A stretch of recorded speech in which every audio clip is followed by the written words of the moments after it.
Tonight, on History, so it doesn't repeat, we ask the question, is America safer now that we're openly being spied on? We'll discover how to check our premises and peer into the origins, form, and function of the intelligence community. By studying those who spy on us, we'll uncover the root causes of the war on terror, and you will have the facts to help end it. Learning's the answer. What's the question? It's all coming up next on History, so it doesn't repeat. Welcome back to History, so it doesn't repeat. I'm your host and navigator, Richard Grove, and tonight we're going to dig into some very interesting history that'll help you understand the myriad stories focused on how our tax dollars are being invested into spying on American citizens.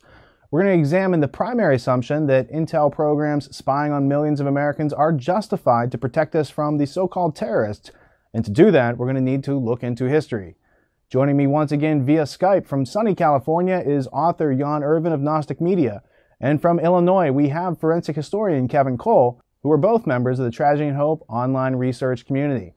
Together, we're going to perform an in-depth and informative service for everyone involved. And we're going to begin with checking our premises by asking the question, is the prevention of terrorism really the primary reason for these groups spying on the American public? Well, I think the answer is quite complicated. After 9/11, we got the Patriot Act, which we know now was a bunch of statutes and authorizations that they had hoped to accomplish even before 9/11 happened. So you have to kind of question how that came into being when this terrorist attack just happened to happen at the time that it did. Now, the primary reason, yeah, they say it's to protect from terrorism, but you can also get struck by lightning before being a victim of a terrorist attack. What do you think, Jan? Do you think it's a primary reason? I mean, they had the Patriot Act pre-written before 9/11, and they were spying on American citizens and doing this sort of thing pre-9/11, but now after 9/11, in this post-9/11 world, it seems to be justified. Well, of course, they want us to think it's justified, but isn't that putting the cart before the horse? I mean, you don't commit the terrorism and then go out and then look for somebody who's doing it, right? Are you referring to the numerous times when our tax dollars have been funneled into so-called sting operations? I mean, according to the New York Times, 14 out of 22 post-9/11 so-called terrorist attacks were actually financed by U.S. taxpayer dollars and organized by the Federal Bureau of Investigation.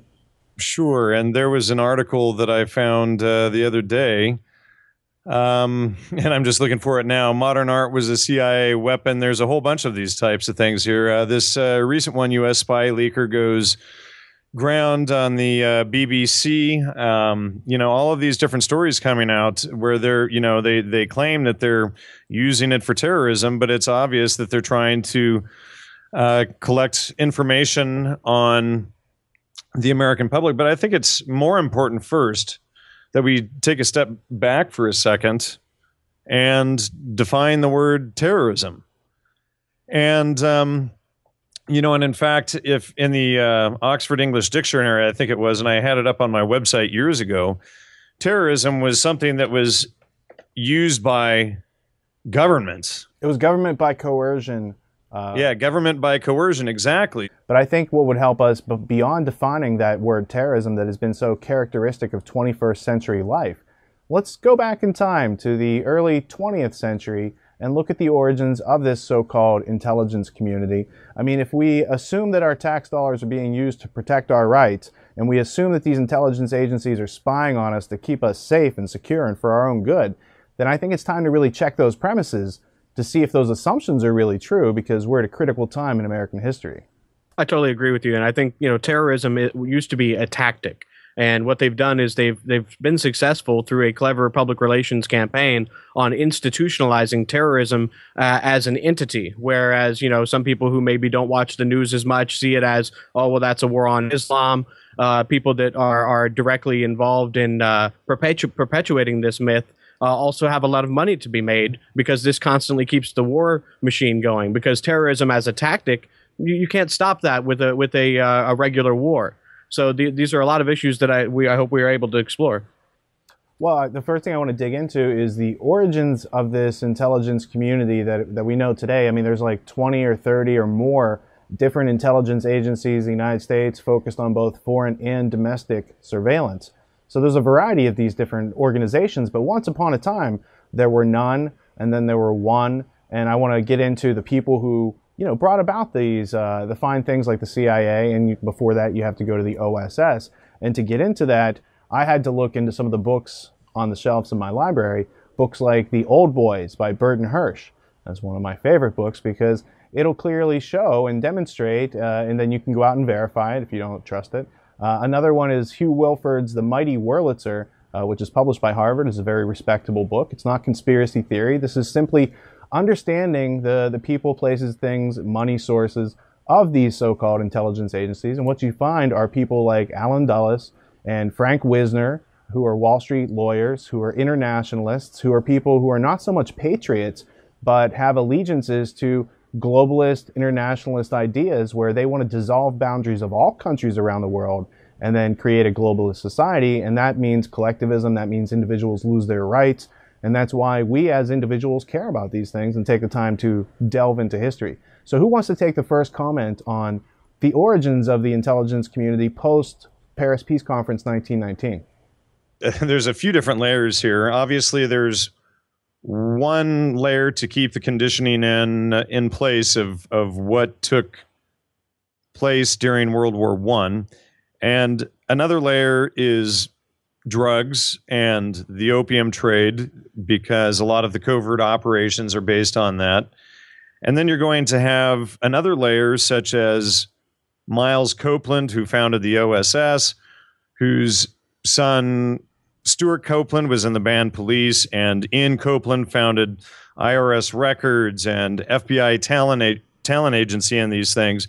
So then there's this other angle of it going off into the music industry and all of these sorts of things, which Dave McGowan's research has exposed. So there's this multi-pronged sort of attack and angle around everything post-World War I and the different directions that they take intelligence. But, all of it seems to be more directed at the general populace than any one sort of quote-unquote terrorist group, if that's even a valid term, since it's a form of government. What do you think, Kev? Yeah, I concur with that. And I would also say that we probably need to go back even further than the Paris Peace Conference, because what you see happening after the death of Cecil John Rhodes, and really, starting in the late 1800s with Carnegie's New Republic and his attempt to get Great Britain to federalize, you at this time, you started to see a transnational cooperation take place that was outside of the purview of national sovereignty. So starting with really the Pilgrim Society, where you have the business titans and the J.P. Morgan and earlier interest on both sides of the Atlantic, leading up to getting the United States into World War I in the first place, and the attempt to join the United States with the League of Nations. You find that the Dulles brothers were both involved in ecumenical movements with some of the key players of the Rhodes-Milner Roundtable Group, such as Lord Lothian, as well as Lionel Curtis. And so there's a religious aspect of this as well, in an attempt to create a universal church and to create a unified society. And the OSS, when you look in the founding of the OSS and the CIA, there was a British Office of Intelligence at Rockefeller Center where Stevenson, who was the tutor to Wild Bill Donovan, shared the office with him. So you have a lot of cooperation between British and United States intelligence going back even further. Same with C.D. Jackson and his counterpart and their relationship to the international relations cadre called the British Office for the Theory of International Politics. And this is really these transnational relationships, which are so important to people that want to usurp national sovereignty, are really the genesis of the intelligence operations, and in convincing the United States to have a more friendly Atlantic bloc-based relationship with Great Britain. I think you just summarized the entire episode right there. Okay, but I'm going to rewind, and we're going to add one more person to that egregious rant of yours. The person I'd like to add is Clark Clifford, who's also a Wall Street lawyer, who created the National Security Act in 1947, which was a prerequisite for the CIA. He later was involved in the Bank of Commerce and Credit International, BCCI scandal in the 1980s, this big money laundering, drug money laundering scandal under the guise of national security. So when we rewind and look at the agenda of the founders of this intelligence community in America, at least, it's an Anglo-American establishment. It's taking cues from Britain. Their agenda is social control, monopoly for cartel, and to insulate against competition.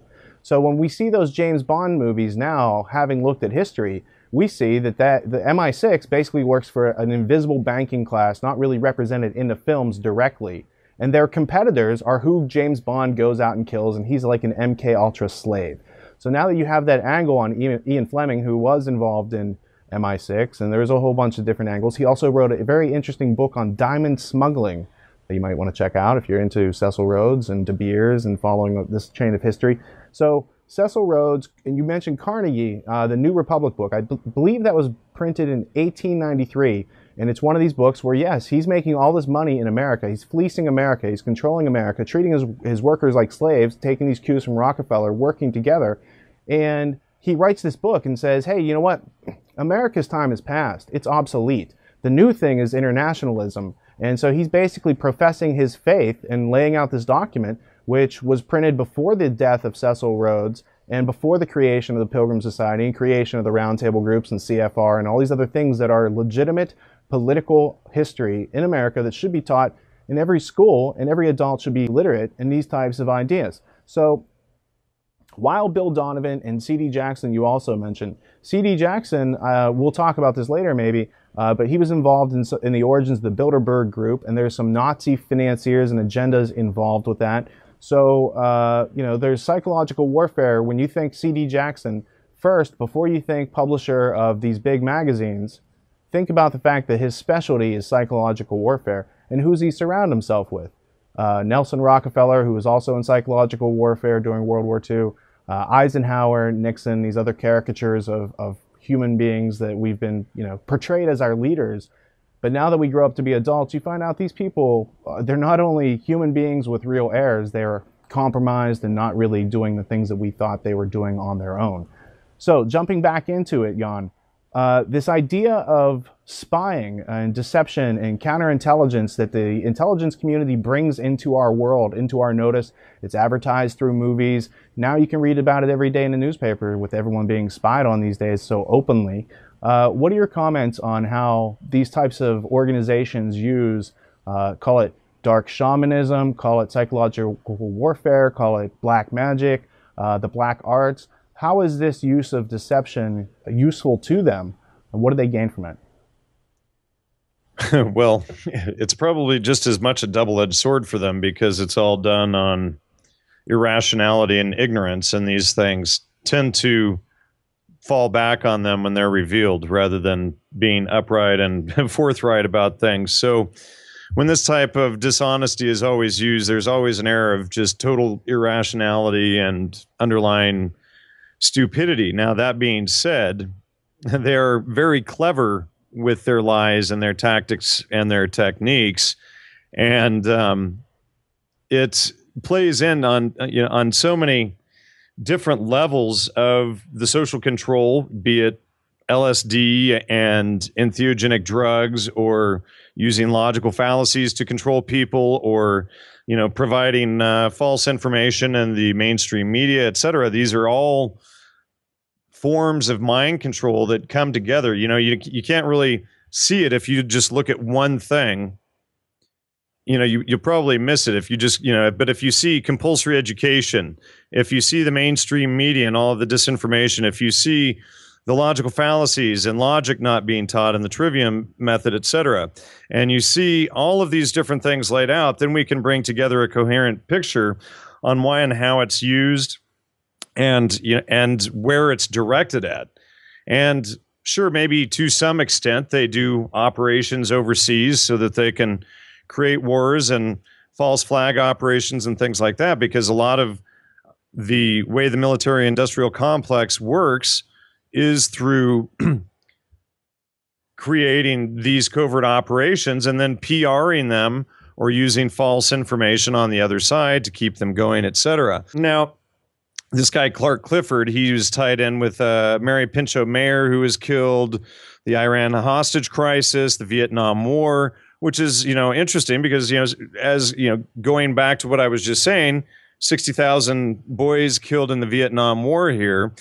Interestingly, the National Security Act, every time I file a FOIA request to get information back or go all the way to an appeal, they'll cite that all of this and what they're doing is legal under the National Security Act of 1947 that was written by Clark Clifford. So it makes a nice little tidy circle there. What do you think, Kev?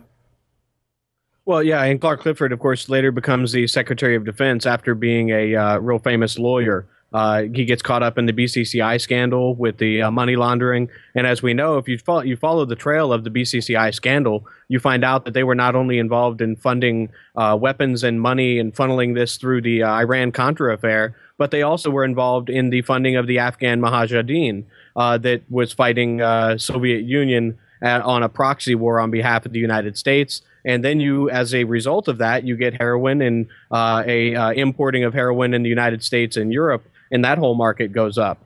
Do you have any information on the opium wars? Because what I'm sensing is this isn't really an American problem. America is now reflecting this Anglified view that's been brought in the 20th century. So I'm going to start digging into British intelligence and their history. And so I want to start with one of the major financing roles of opium throughout the world has been in not only the United States currently, but way back in times of yonder.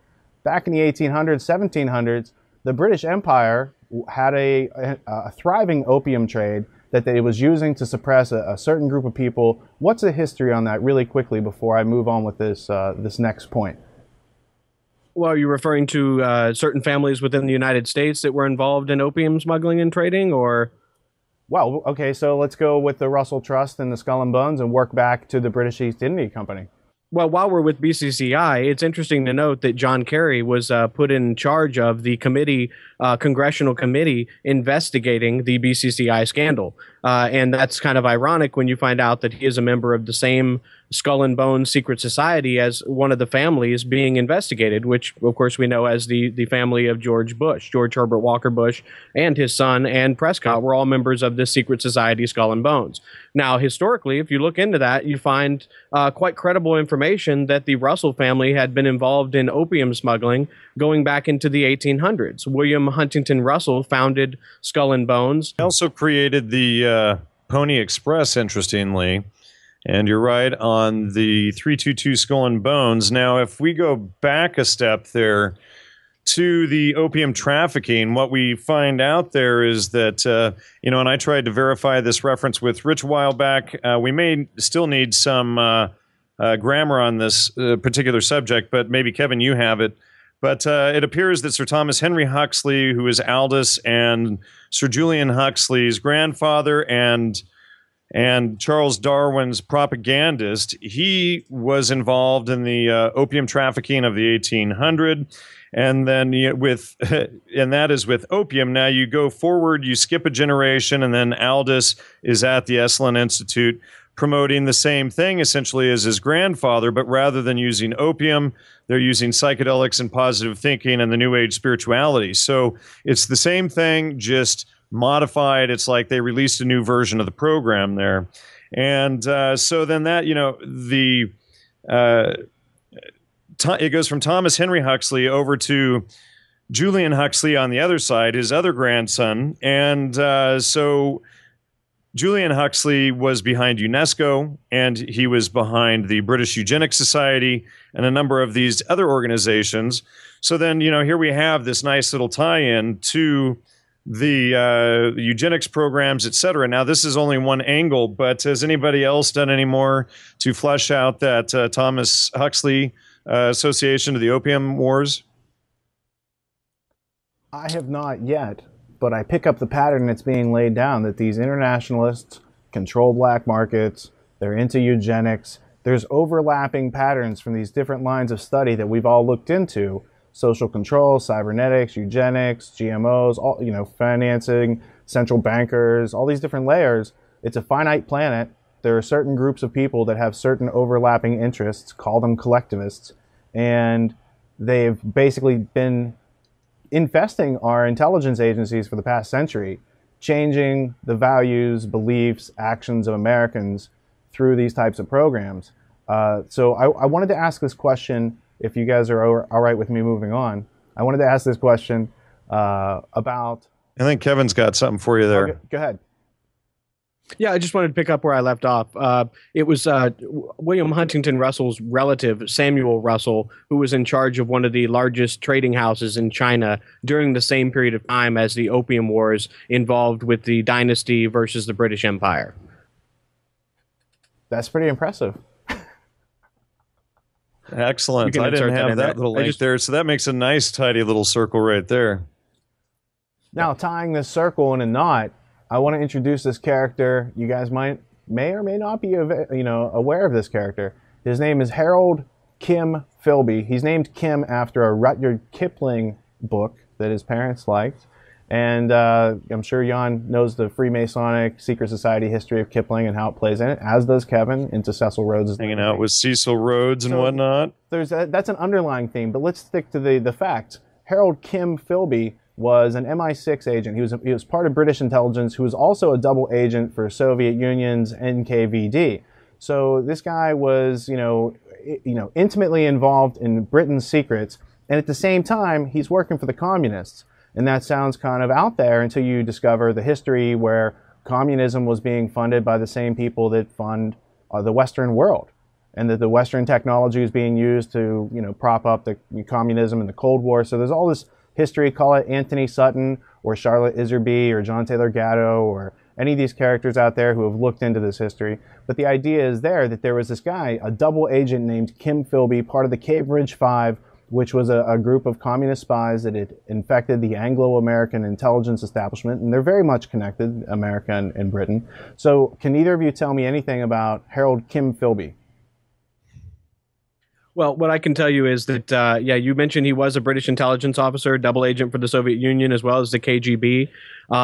What's so fascinating that you bring this up is that I'm looking at some other research I'm doing on Carroll Quigley and some of the accusations he had against the so-called right and how they used some of his material for economic gain. And he kind of gets himself in a knot historically, and he may have lived to refute some of his own writings. Because what I found out was that the Cambridge Five included suspected fifth men, Victor Rothschild, and a guy by the name of Michael Whitney Straight. Now, Michael Whitney Straight's parents were Willard Straight and Dorothy Whitney, and they were the ones who bought the New Republic. And if you look on pages 949 and 950 through 953 in that area, you'll find in Tragedy and Hope that Carroll Quigley kind of chides the right for saying that the left groups at that time were supporting the communists, and that wasn't necessarily the case. But then he's proven wrong by history, because you find out that Michael Whitney Straight was also one of these members who was a double agent working to promote communism as a member of the Cambridge Five. And then his father, Willard Straight, who was a J.P. Morgan man, also worked for American International Corporation, bought the New Republic. So I would urge people to look into that, and I just find that extremely fascinating. We can also talk about Kim Philby's father, who was an intelligence officer in his own right, involved with Saudi Arabia, MI6. He personally worked with Alan Dulles, favoring Nazi Germany, and there is some speculation or some evidence that he was working to stop a Jewish state, but we can go into that. We can talk about Kim's dad in a minute, because that's kind of the crescendo to this whole episode, what that all means and comes together. But let's jump into what you're talking about. You're talking about this Whitney character, and I couldn't help but thinking, I'm observing what you're saying, I'm listening intently, I'm comparing it to what my experience is. And the experience is, the other co-founder of Skull and Bones, besides the Russell family, was the Whitney family, such as the Whitney Museum in New York City. These are collectors of someone like Mark Lombardi's work. Mark Lombardi died a very similar death to that of Michael Hastings or Gary Webb or any of these other people. You should check out Mark Lombardi's Global Networks book. You can learn a lot about it. You can learn about the Bush-Saudi connection through James R. Bath just by looking at the cover of the book. BCCI's on there too. There's a lot of history that you should check out. So the other thing you mentioned was AIG. I couldn't help but noticing one of the founders of the OSS and co-founders of the CIA, Frank Wisner, his son, Frank Wisner Jr., was on the board of directors of Kroll Associates, AIG, and Marsh & McLennan. And recent news, he was over in Egypt when they were overthrowing the government, helping them restructure that stuff. So again, you should check into the sons, daughters, grandchildren of these Wall Street lawyers and bankers who founded the intelligence communities, because it's not about protecting your rights or keeping you safe or any of this stuff. It's about them defending their monopoly against your hardworking competition. So, Jan, did you have anything to say on Kim Philby before we roll ahead to military coups and assassinations? I wanted to add there regarding the left and communism that certainly the left in many respects has been co-opted. Now, I don't mean as in the term liberal of or befitting the free, which has also been co-opted. You know, the left and the word liberal have been spun to actually sort of imply this communist thing, which in fact is the antithesis of the meaning of the word. But so Kevin mentions J.P. Morgan. Of course, at J.P. Morgan was Gordon Wasson, who is the vice president of propaganda there. He was in charge of the CIA's MKUltra subproject 58. J.P. Morgan was a subcontractor for that, and we've already published all of the documents on that in recent shows, such as with Dr. Colin Ross. And Wasson was also at the Century Club with Alan Dulles. Now, in my recent article that I wrote with Joe Atwill, this was, of course, one of the main themes. Aside from communism, they're driving everybody back to essentially a neo-feudalism or a new dark age. But, you know, here's Wasson working with Alan Dulles there at the Century Club. Wasson's in charge of MKUltra Subproject 58. And then, you know, there are very many ties and relations with the left, and especially the hippie movement, with socialist and communist ideologies, where people are basically pushed as adolescents way into their adulthood rather than taking control of their lives and their health and everything else and learning to be adults. They act as children and want the government to basically take care of everything and do everything for them. So I think that this is all directly tied in right there. Well, I think it is tied in because you're talking about J.P. Morgan funding the Soviet Union. The Standard Oil was also funding Soviets. They were also funding the Nazis. There's a whole bunch of overlaps in what would be national agendas because these people who are doing this financing and lawyering, they're internationalists.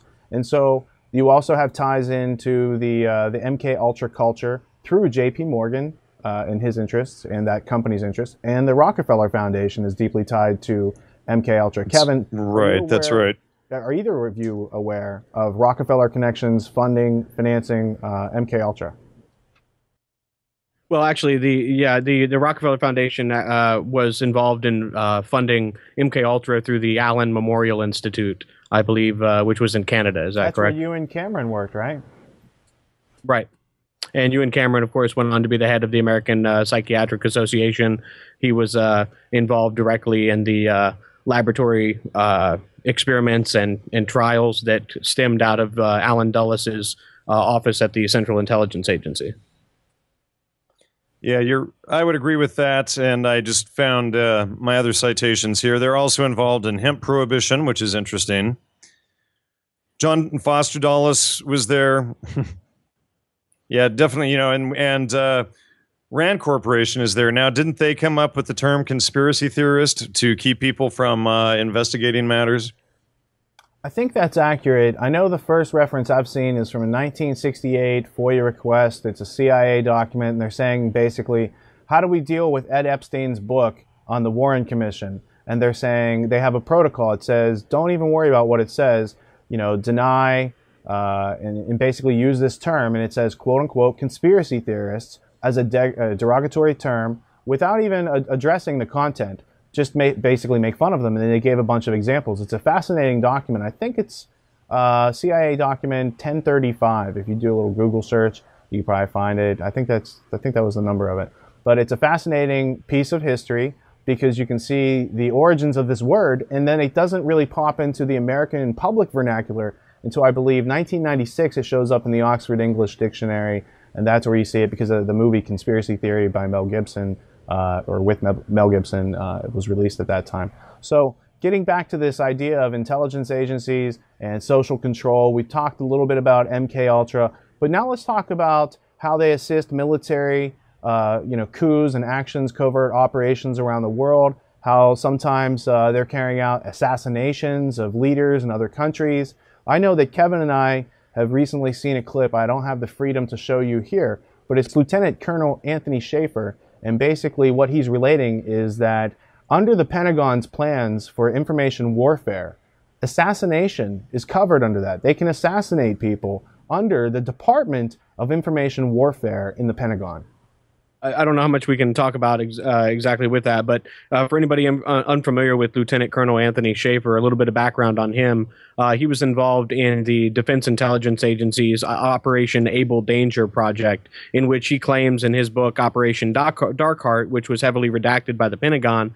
Well, what he found in Operation Able Danger and what he claimed in his book was that key suspects in the 9/11 terrorist attack and the official story of this event were placed on a list where they were untouchable. They had yellow Post-it notes put over their face, and he wasn't allowed to further investigate them in any way. So you're coming from an area of credibility with these types of tactics and these types of intelligence operations. And what he did say was that the role of assassinations can be seen along a information warfare strategy. When he talks about information warfare, including strategies, the immediate thing it makes me think of is somebody like Benazir Bhutto, who had came back to Pakistan and threatened to run against Musharraf in the next election, where she had a huge amount of publicity.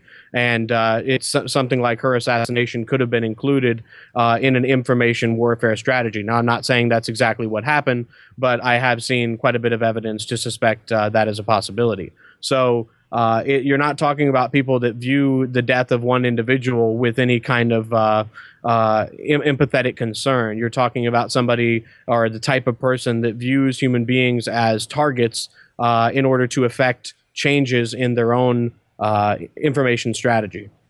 Well, I remember journalists like Gary Webb who were digging into the CIA, Iran-Contra, cocaine, all those different kind of scandals that were going on there. And he didn't end up very well for doing his stories. Although I think the LA Times just recently published an apology saying, hey, Gary Webb was onto something, but too bad that we all let him get killed years ago and did nothing about it as far as journalists, right? So that's well, they actually put 17 journalists on to attack and debunk tiny little things instead of looking at the larger picture. No, that's and I don't think it was the LA Times that apologized. I think it was the writer. One of the writers, Katz, who came out and apologized for his actions, which led to Webb's murder or suicide. Well, the thing I'm really concerned about is that 300 plus million people in America pay tax dollars, and like if you cut our military and intelligence budget by 80%, it would still be larger than any other country on the planet. So why are we so insecure as a country is one question. But what I'm observing is all this money is being poured into private contractors, defense contractors, Pentagon, military budgets for intelligence, all these different things to watch us, the citizens, right? But if these people are also running drugs and they're seeking to monopolize and insulate against competition, isn't there just a chance that they might use some of those things that we paid for national defense to actually defend their heroin routes and drug smuggling and these sort of things? Is there any sort of history to that beyond this conspiracy theorist journalist called Gary Webb? Something called Iran-Contra. Oh, right. And I think the church committees also probably brought some of this stuff up. Yeah, MK Ultra. Yeah, that's right. Rockefeller Commission. I'll have to make a note of that. So we don't, they don't acknowledge those things actually happened. I mean, Iran-Contra, that didn't get any national attention. And what's interesting is several years ago I interviewed John Loftus on my show. And on my show, he was one of these top guys under the Carter and Reagan administration. And he denied that this stuff, anything really goes on, is part and parcel for their standard protocol, their modus operandi. So that was when I started questioning some of his background, other than he always leads people astray from studying certain aspects that would lead people to question the official storyline and his official storyline as well. Well, you mentioned Jimmy Carter, and I, recall that Jimmy Carter got his job, according to Barry Goldwater in his book, his memoirs called "With No Apologies," chapter 33. No, it's chapter 34. It's the one after our non-elected rulers, and basically tells a story how Brzezinski and Rockefeller got together. They thought Carter would be a good guy. They go recruit him.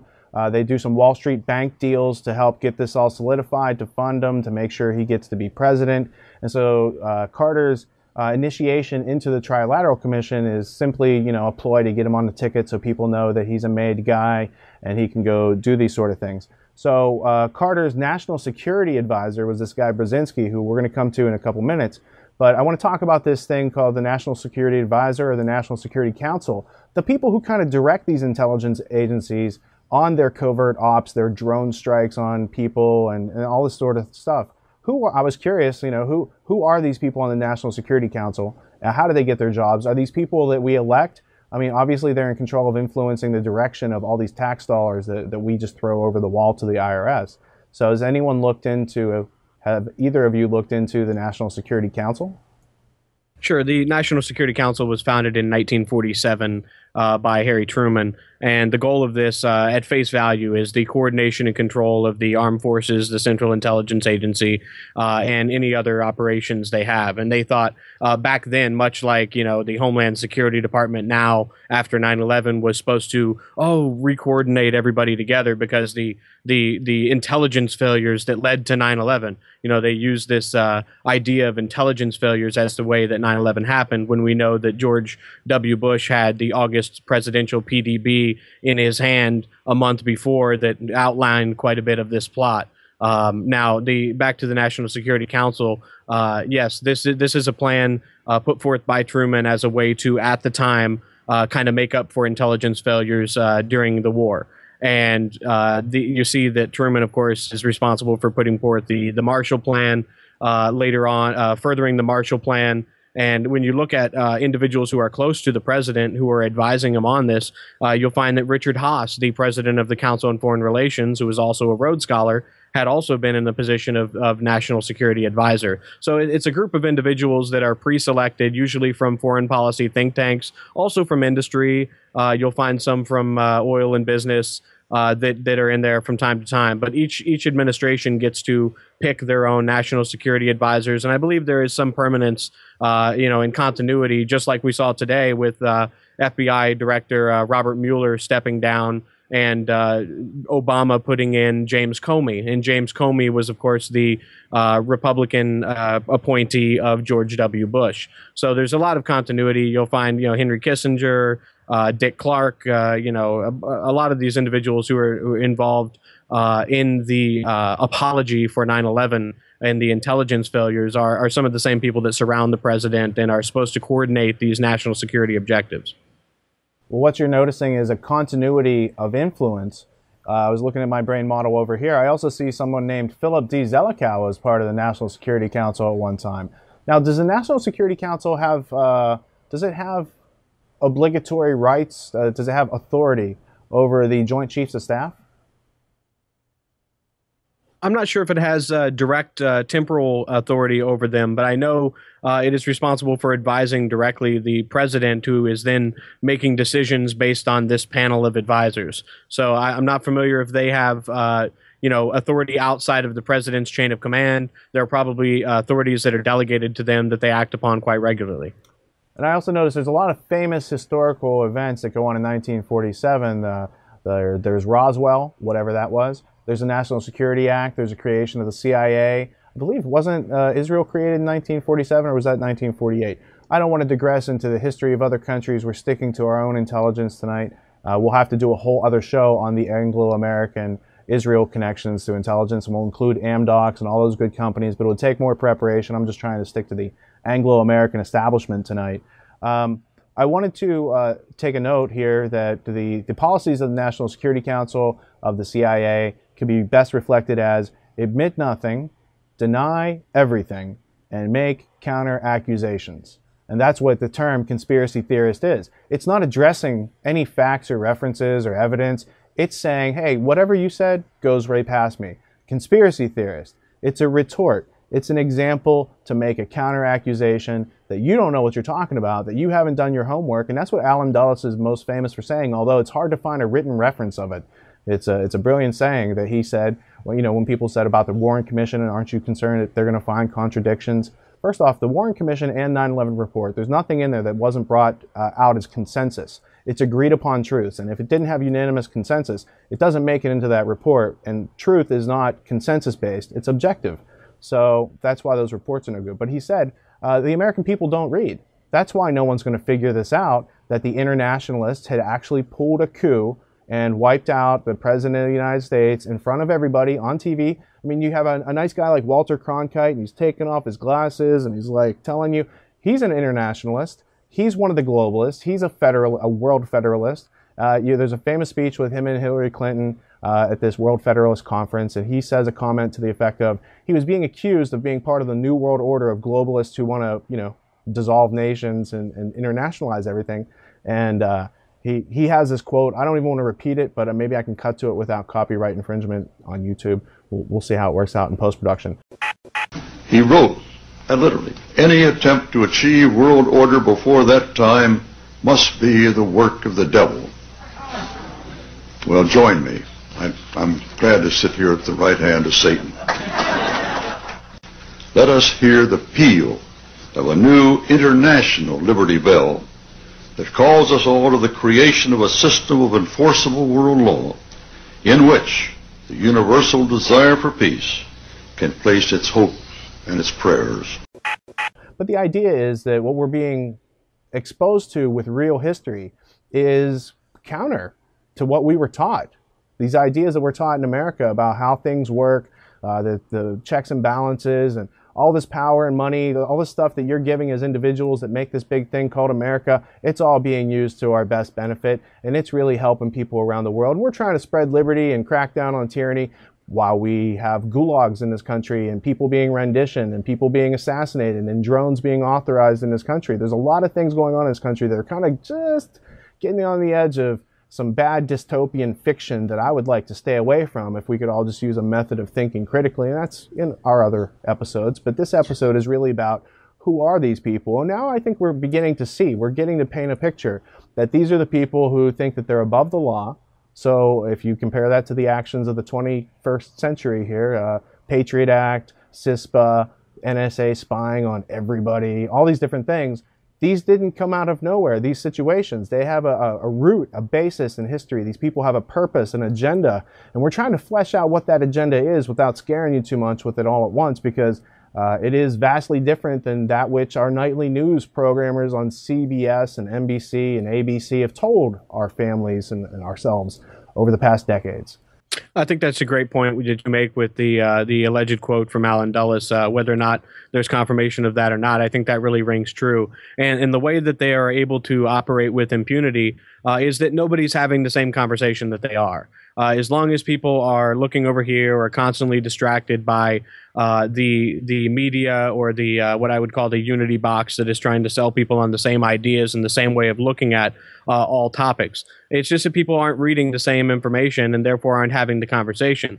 Since the early 1900s, there has been a separate national security state. Whether or not it's the national security advisors that advise the president, or it's these outside influences that were brought in by the president when they brought in J.P. Morgan, they brought in the people from the American International Corp to, put in the Federal Reserve through J.P. Morgan's plans. So there's been for a long time a separate establishment that has developed in contradistinction to our idealized forms of how government works. And I think if the more that we're able to flesh these things out and show the historical design during our lifetimes, we can hope to leave a better place and a better map for those that come after.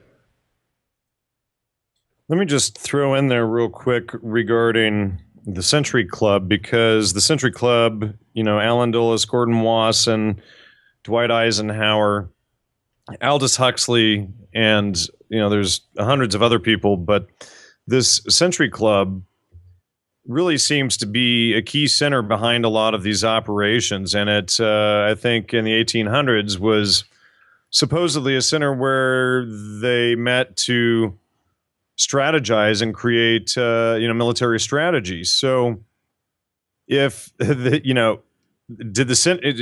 was this military strategy?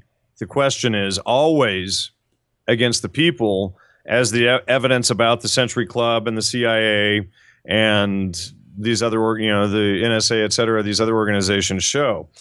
And another big issue is that we have all of these think tanks and think groups, et cetera, who advise the president and this or that council, et cetera.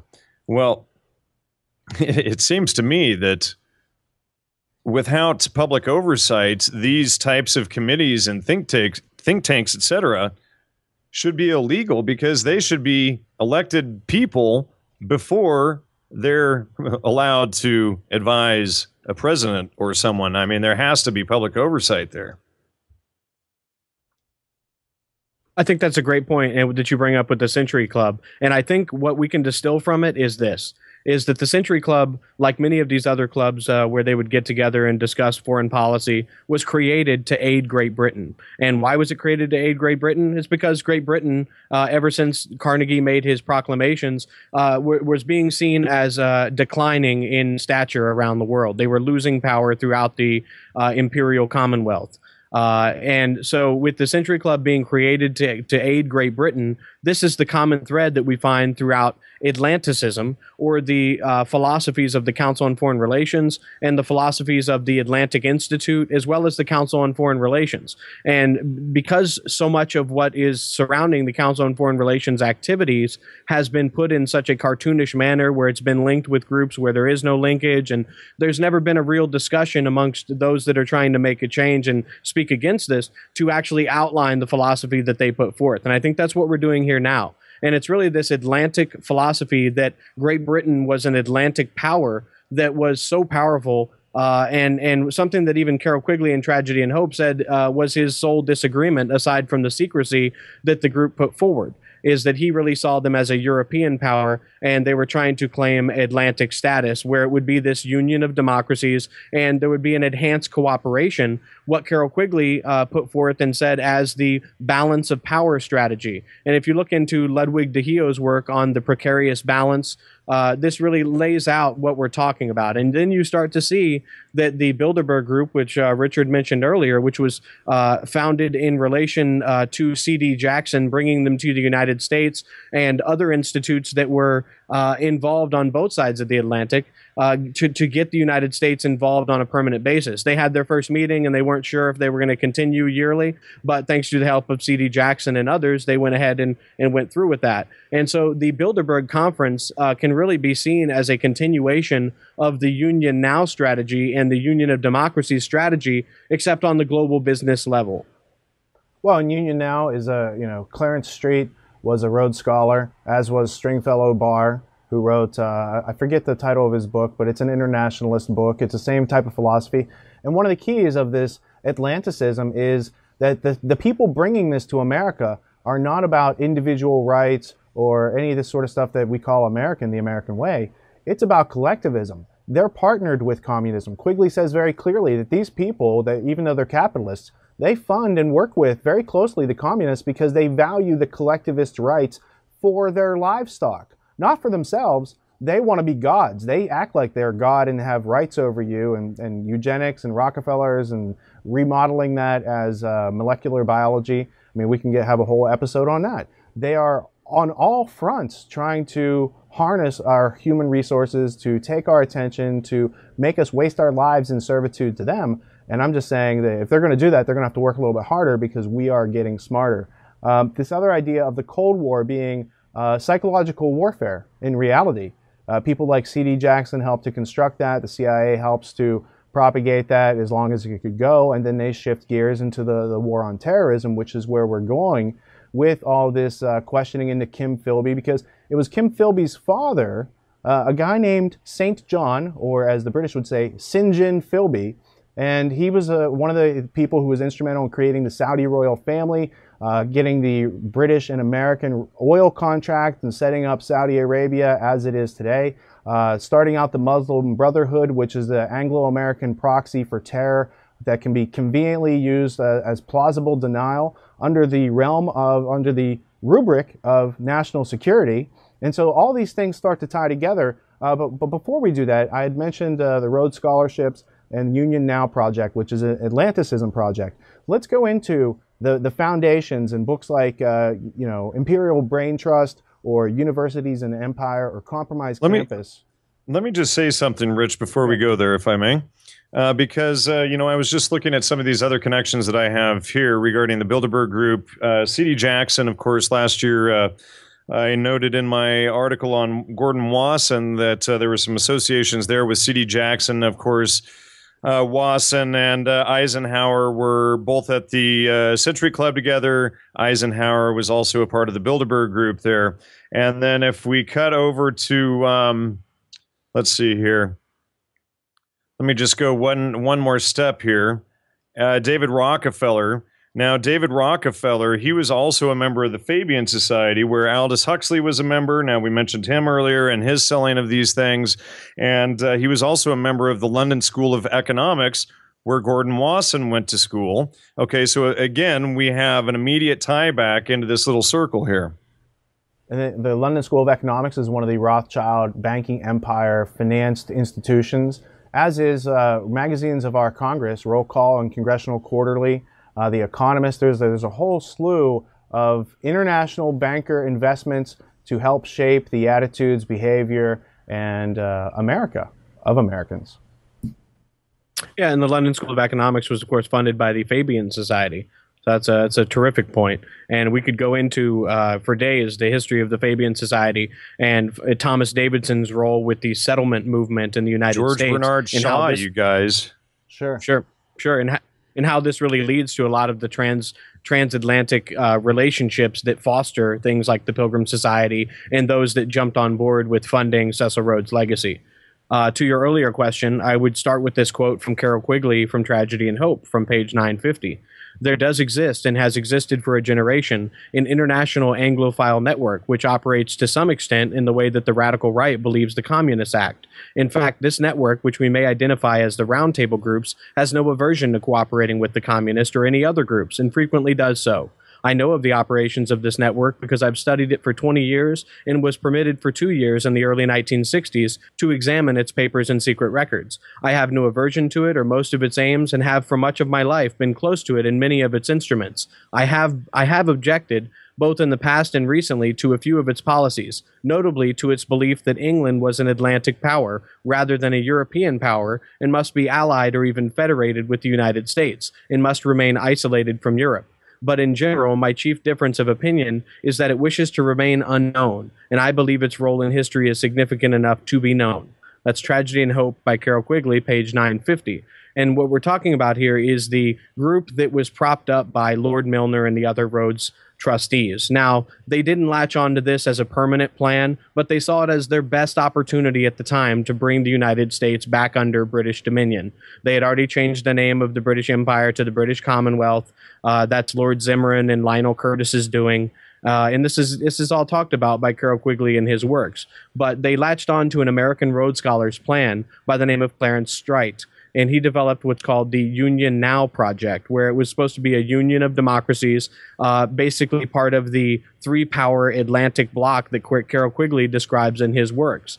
And they even got this into Congress and had senators pushing it, but it didn't pass at the time.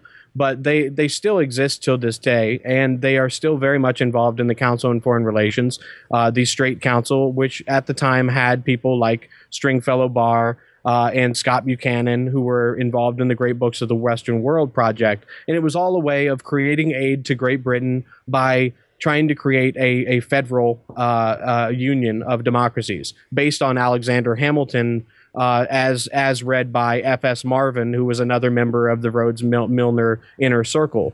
Now, these same individuals were really very much influenced by Alfred Zimmern's work, The Greek Commonwealth, which laid out the best ways for a nation to maintain its polis. And I talked about a lot of this within the trivium versus trivium method, classical education versus trivium method conversation back in March as well. Kevin, you just sent me a quote the other day from Arnold J. Toynbee. that I published at TragedyandHope.com. It was Arnold J. Toynbee. He's for those of you playing at home, he's a famous British historian from a famous British family, so you should respect him because he has a lot of authority. And what he says is that he wanted America and England to be merged, that it was obscene, basically, that we have sovereignty in this country, that we are individuals, that we are not subject to somebody with some sort of disorder where they think that everyone should serve them and that they could violate your rights and have special privileges. That's not cool. So this historian Toynbee is elaborating upon his opinions in a very eloquent way. Kevin, bring us the quote in a stylish manner that would befit this audience.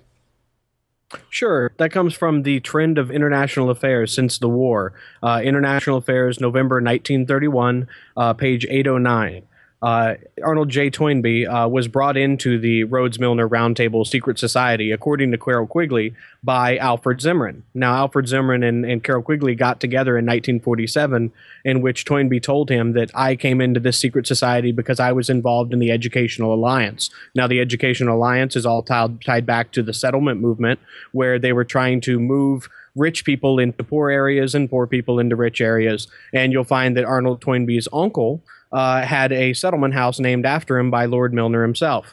Now, what Arnold Toynbee says in the Royal Institute of International Affairs article is that if we are frank with ourselves, we shall admit that we are engaged on a deliberate and sustained and concentrated effort to impose limitations upon the sovereignty and independence of the 50 or 60 local sovereign independent states, which at present partition the habitable surface of the earth and divide the political allegiance of mankind. It is just because we are really attacking the principle of local sovereignty that we keep on protesting our loyalty to it so loudly. The harder we press our attack upon the idol, the more pains we take to keep its priests and devotees in a fool's paradise, lapped in a false sense of security, which will inhibit them from taking up arms in their idol's defense. The local nation-state, invested with the attributes of sovereignty, is an abomination and desolation, standing in the place where it ought not. It has stood in that place now, demanding and receiving human sacrifices from its poor deluded votaries for 4 or 5 centuries. Our political task in our generation is to cast this abomination out, to cleanse the temple and to restore the worship of the divinity to whom the temple rightfully belongs. In plain terms, we have to retransfer the prestige and prerogatives of sovereignty from the 50 or 60 fragments of contemporary society to the whole of contemporary society, from the local nation-states by which sovereignty has been usurped with disastrous consequences for half a millennium, to some institution embodying our society as a whole. In the world as it is today, this institution can hardly be a universal church. It is more likely to be something like a League of Nations. I will not prophesy. I will merely repeat that we are at present working discreetly with all our might to wrest this mysterious political force called sovereignty out of the clutches of the local nation-states around the world. And all of the time, we are denying with our lips what we are doing with our hands. Now, if you ever wanted context on the David Rockefeller Memoirs, page 505 quote, where he says, hey, some people accuse me and my family of being internationalists, and he admits to it. Right there in his own memoirs, I have both a hardback and a paperback version because I wanted to make sure it wasn't a misprint, right? So, the people that are doing this to us as Americans, the people who are spying on us, the people who are pillaging our economy, the people who are really putting us in danger in this country are not the Muslim Brotherhood-funded terrorists who, when you trace that funding back, it goes back to Anglo-American bankers.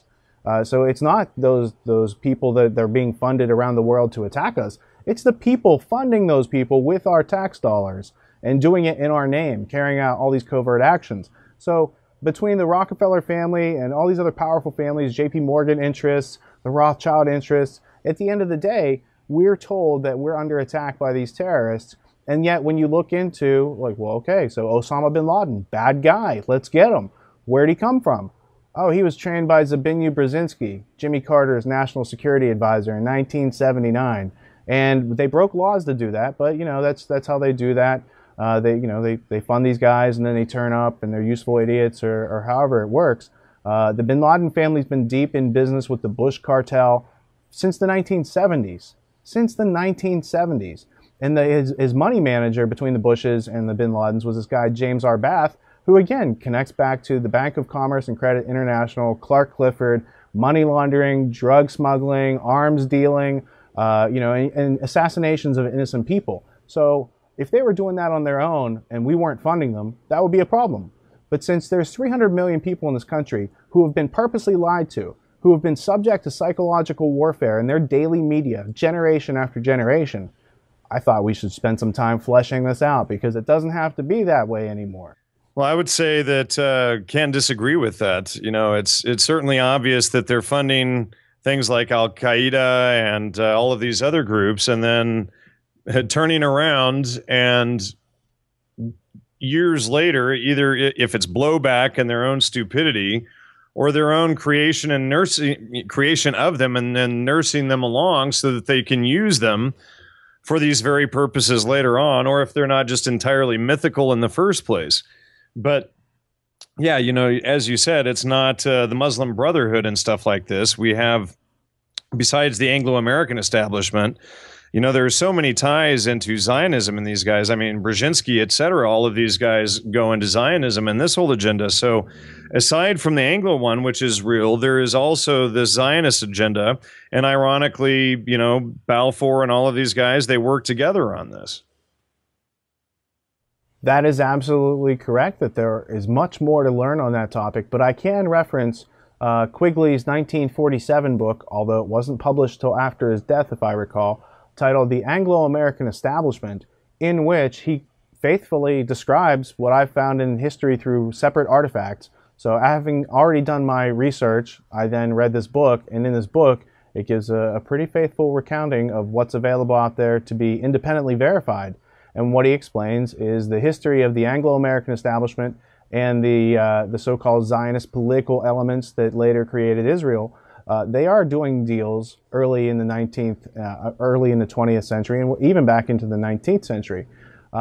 There is a great deal of influence of Balfour, whose boss was Lord Rothschild, and it's all described in the Anglo-American Establishment by Carroll Quigley. I'm having trouble remembering the page numbers right now, but I'm sure that Kevin remembers the section that I'm talking about. It's the section where he goes into, he's like, here's why the British had a choice to work with either the Arabs or the Zionists, and here's the business reasons they chose the Zionists.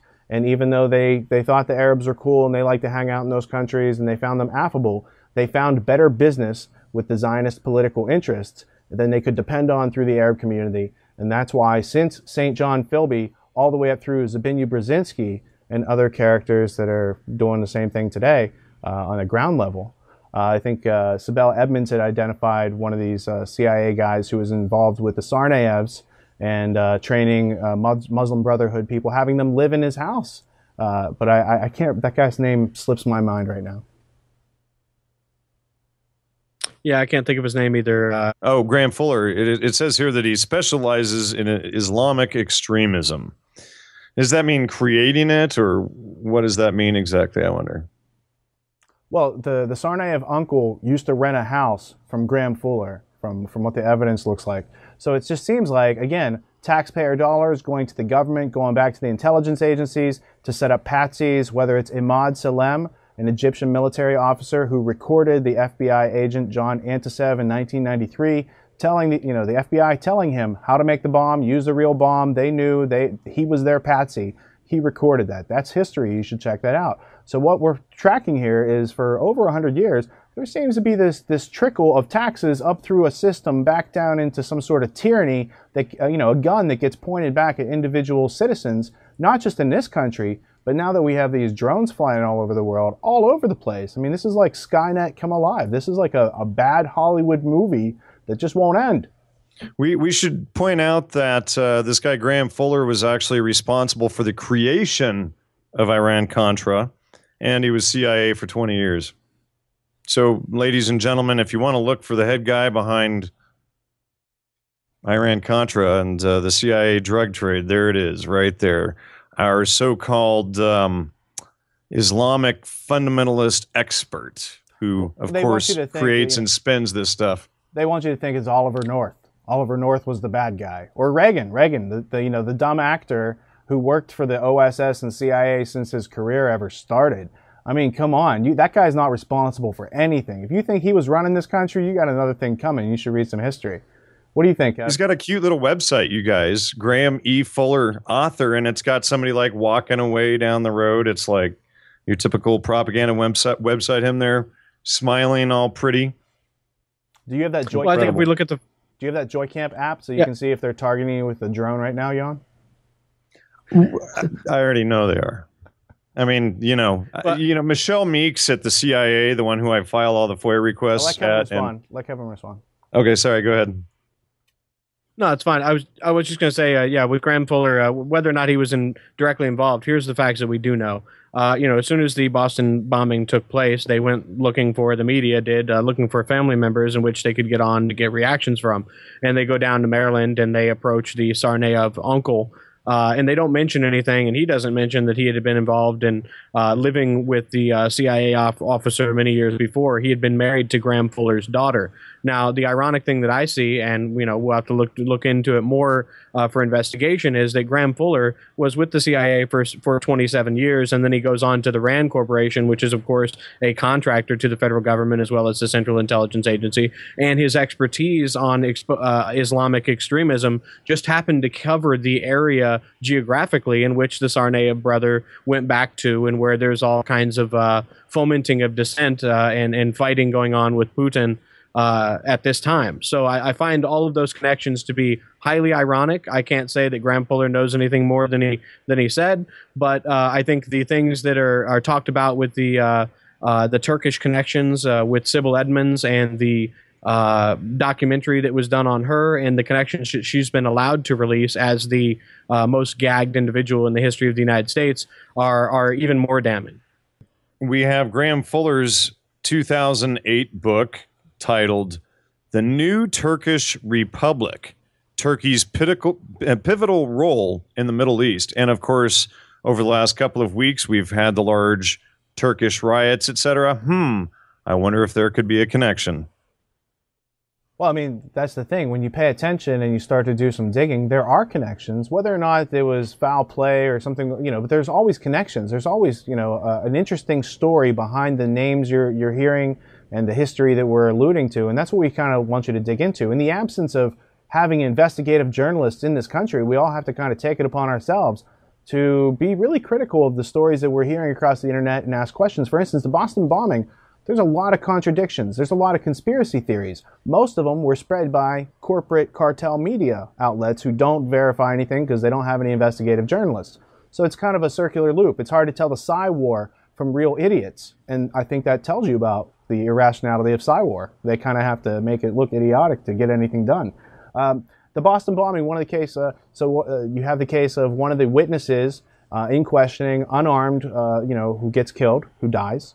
That's kind of suspicious. But there's another story where 2 FBI counterterrorism agents fell out of the helicopter during a training exercise. They were part of the elite hostage rescue team that responded to the Boston bombing.